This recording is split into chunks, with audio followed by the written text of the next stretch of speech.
할렐루야. 사랑하는 기도 동역자님, 그동안 평안하셨습니까?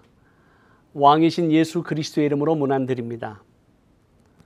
오늘 사랑하는 기도 동역자님과 함께 나누고 싶은 이야기가 있습니다. 그것은 선교의 본질입니다. 저는 1986년도에 아프리카 케냐 단기 선교를 참여하면서 눈을 들어 밭을 보아라.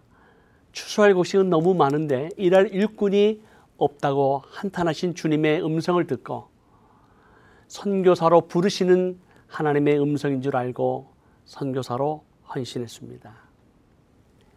그리고 92년도에 선교사로 파송을 받고 지난 26년의 세월을 지나는 동안 하나님께서 선교 현장에서 또 그리고 교회를 방문하면서 선교사들을 동원하고 선교에 참여하는 이 사역 가운데 하나님의 신실하심과 인자하심과 성실하심을 경험하는 놀라운 은혜와 축복을 누리게 되었습니다. 그러나 제 마음 한구석에 뭔가 아직도 안타까운 사실은 우리의 다음 세대를 잃어버리고 있다고 하는 사실입니다. 선교 현장에서 우리의 뒤를 이어서 나올 젊은 세대, 젊은 선교사들이 나와서 열방과 민족을 향한 하나님의 군대가 일어나기를 간절히 소원하고 있습니다.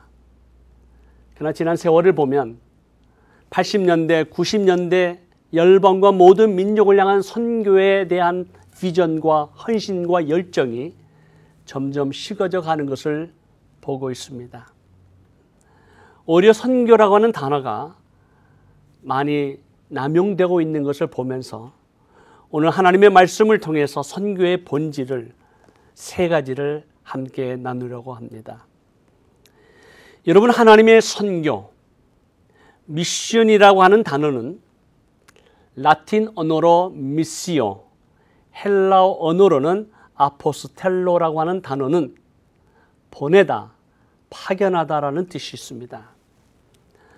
우리가 알고 있는 사도, 아포솔, 보냄을 받은 자라는 뜻입니다.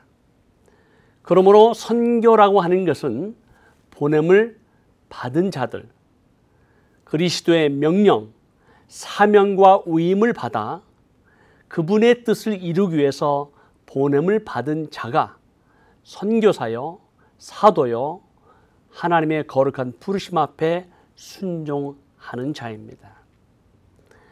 미시오 데이라고 하는 하나님의 선교는 무엇입니까?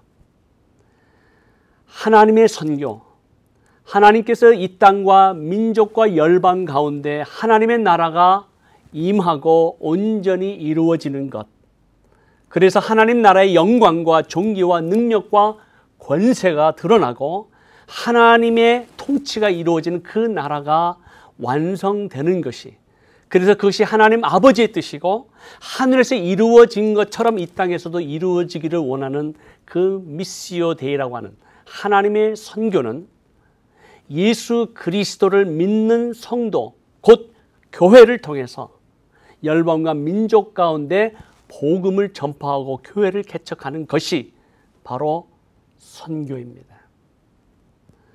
따라서 선교의 본질 세 가지를 여러분과 함께 나누기를 원합니다. 첫째는 모든 민족을 제자로 삼는 것입니다.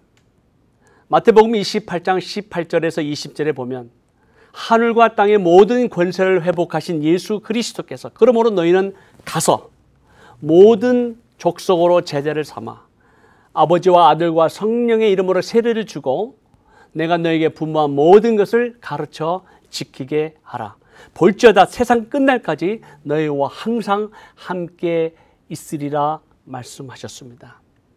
주님의 지상 대명령, 이것은 The Great Commission입니다. 이 Great Commission을 보면 동사가 4개가 나옵니다. 첫째는 가라, 제자 삼으라, 세례를 주라, 가르쳐 지키게 하라. 이 4개의 동사 가운데 원어 성경을 보면 본 동사는 하나입니다. 그리고 3개의 동사는 보조 동사로서 파리스뿔이라고 말합니다. 어떤 것이 주동사일까요? 제자 삼는 것입니다. 하나님의 나라가 이 땅 위에 임하고 완성되기 위해서 예수 그리스도의 제자를 삼는 것, 그러기 위해서 우리가 가는 것이고, 예수 그리스도가 제자가 된 이후에 이 땅에서, 이 세상에서 예수 그리스도를 믿는 증인으로 제자로서 선포하는 것이 세례의 상징성이 있고, 그리고 주님 오시는 그날까지 가르치고 지키기 위해서 온전한 사람으로 만들어가는 것, 이것이 Great Commission입니다. 이 제자를 삼기 위해서 우리가 거룩한 부르심을 받았는데, 이 제자 삼는 것이 한국 사람만 제자 삼으라고 말씀하지 아니하시고 모든 민족으로 제자를 삼으라고 말씀하셨습니다. 어떤 분들은 저에게 이렇게 질문합니다. 선교사님, 이 주에도 할 일이 너무 많지 않습니까? 이 주에도 복음을 전할 사람이 너무나도 많지 않습니까? 우리가 그렇게 많은 재정을 들이고 시간을 들여서 저 땅끝까지 복음을 전파해야 되는 이유가 무엇입니까? 라고 질문하는 분들이 계십니다. 여러분, 하나님께는 이 땅에 있는 한 영혼이나 땅끝에 있는 한 영혼 똑같이 존귀한 영혼들입니다. 그러나 다른 것이 있다면, 이 땅에 있는 영혼들은 그리스도의 복음을 수없이 들었고 원하기만 하면 바로 주위의 교회에 가서, 그리고 라디오를 통해서, TV를 통해서 신앙생활을 할 수 있는 가능성과 기회들이 얼마든지 있지만, 그러나 땅끝에 있는 한 영혼은 단 한 번도 예수 그리스도의 복음을 듣지 못했다라고 하면 바로 우리가 그들에게 가야 할 분명한 이유가 있는 것입니다. 우리의 사명은 그리스도의 복음을 전파하는 것입니다. 그들이 믿고 안 믿고는 하나님의 절대 주권에 달린 것이요, 그들의 선택에 달려 있습니다. 둘째로, 땅끝까지 이르러 예수 그리스도의 증인이 되는 것입니다. 사도행전 1장 8절에 보면 성령이 너에게 임하시면 너희가 권능 받아서 예루살렘과 온 유대와 사마리아와 땅끝까지 이르러 내 증인이 되리라 말씀하셨습니다. 여기에 예루살렘과 온 유대와 사마리아, 엔드라고 하는 이 접속사, 헬라 원어로 카이라고 하는 점진적인, 예루살렘을 복음화하고 then 그리고 유대, then 그리고 사마리아, 땅끝까지 간다는 그런 의미가 아니고, 엔드라고 하는 이 접속사는 동시에라고 하는 뜻이 있습니다. 예루살렘으로 복음을 전파하는 동시에 유대로, 사마리아로, 땅끝으로 동시에 주님께서 부르시는 그 부르심의 사명을 따라서 순종하며 나아가야 될 것을 우리에게 말씀하고 있습니다. 하나님께서 우리에게 주어진 이 시간 가운데 모든 열방과 민족을 향해서 우리는 동시에 순종하며 나아가야 됩니다. 셋째는 복음을 듣지 못한 자에게 나아가야 합니다. 로마서 15장 20절에서 21절에 보면 내가 그리스도의 이름을 부르는 곳에는 복음을 전하지 않기로 힘썼노니 이는 남의 터 위에 건축하지 아니하려 함이라. 사도 바울은 복음을 전파할 때 그곳이 예수 그리스도의 복음이 이미 전파된 곳이면 그곳에 가지 않으려고 애썼다라고 말합니다. 바로 그것이 선교입니다.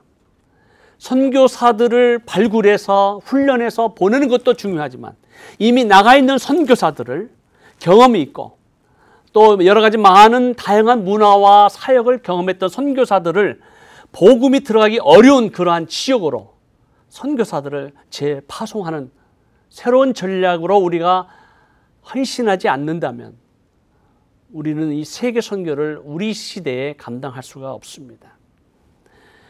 그러므로 복음은, 선교는 복음이 들려지지 아니한 것, 그리스도의 몸된 교회가 없는 것, 어려운 것, 핍박 있는 것, 고난이 있는 곳으로 가야만 합니다.